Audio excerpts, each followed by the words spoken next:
Please get ready for a dictation of transcription number 411 and 412 from Sir Kailash Chandra magazine.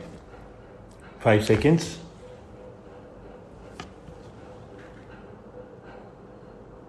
Start.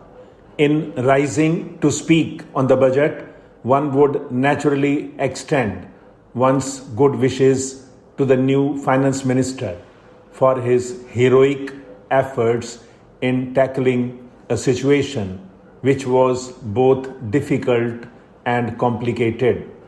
It is not my intention to go into the details of the budget or even to touch upon various matters of policy concerning it.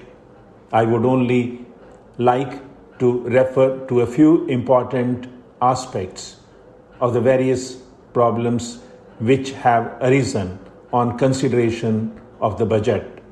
Personally speaking, I welcome the decision of the Finance Minister to take a comprehensive view of both the revenue account and the capital budget account in assessing the correct financial position of the country. But I cannot congratulate him in the manner in which he proposes to meet the deficit in the capital budget account. The net result of what he proposes to do will be to reduce the cash balances to about rupees 42 crores. So far as taxation is concerned, my honorable friend spoke with considerable hesitation because I know much of what he was saying he did not mean. But so far as the taxation program is concerned, it does hit the middle and the poor people. The proportion of indirect taxation has come to nearly 60%. None knows better than the finance minister that the normal distribution between direct and indirect taxation in any progressive country would be about 50-50. The darkest spot in the budget is that we are almost reaching the end of our resources. If I could think aloud, there is the possibility of the death duty being imposed, but that matter has been shelved. I know there are difficulties. You may impose a land tax throughout the country. You may re-invoke the salt duty, though there may be sentimental objection to that. You have followed the policy of prohibition in trying to pursue an ideal which has landed you in disaster in many of the states and in the entire economy of the whole country. Government has taken advantage of many windfalls. Government was entitled to it just as it has suffered under the impact of many natural calamities. If we look at our increased revenue from exports, the finance minister rightly pointed out in his speech that one should not try to depend on these large exports. They are due to the worsening of the international situation. So far as stockpiling is concerned, I would like to know from the finance minister whether government has any plan for stockpiling in the interests of India. Supposing war breaks out and the situation worsens, it will be necessary for government to depend on many vital things which the country itself does not produce.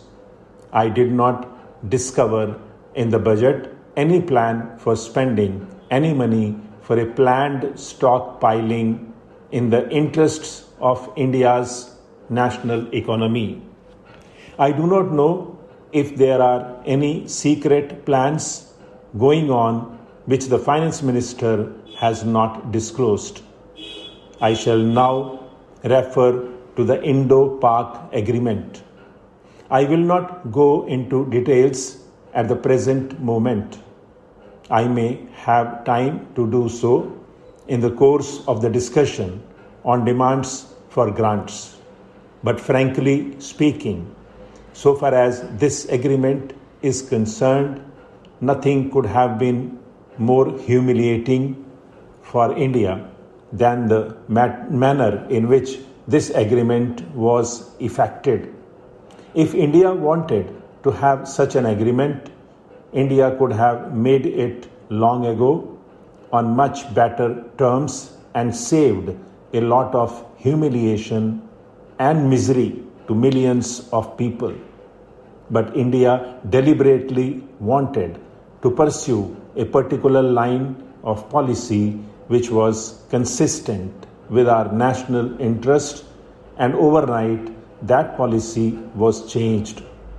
Whether it was due to far-sighted or short-sighted statesmanship, or due to defeatism or cowardice, I do not know, but it has left a bad taste in the mouths of all because the country feels that it has been let down by its government.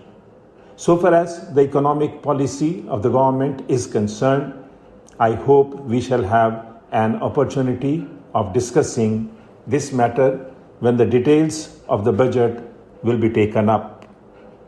But food, cloth, and shelter are the three main things on which government's failure is colossal and on which the country expects a new lead from the government if it is to function with the willing confidence and cooperation of the people.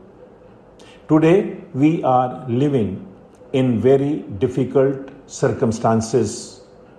I have no desire merely to blame the government or accuse the government, because we are trying to solve a problem of a magnitude which perhaps has had no parallel in any other part of the world. But the way in which government is pursuing its policy is not the way in which a solution will be found. Somehow, the gap between the government and the people is increasing rapidly day by day. It is no use government blaming the activities of particular groups.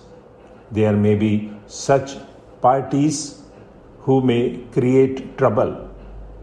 Mr. Deputy Chairman, sir, before adjournment, I was dealing with the question of selection and appointment of judges and the part the government was playing in the matter.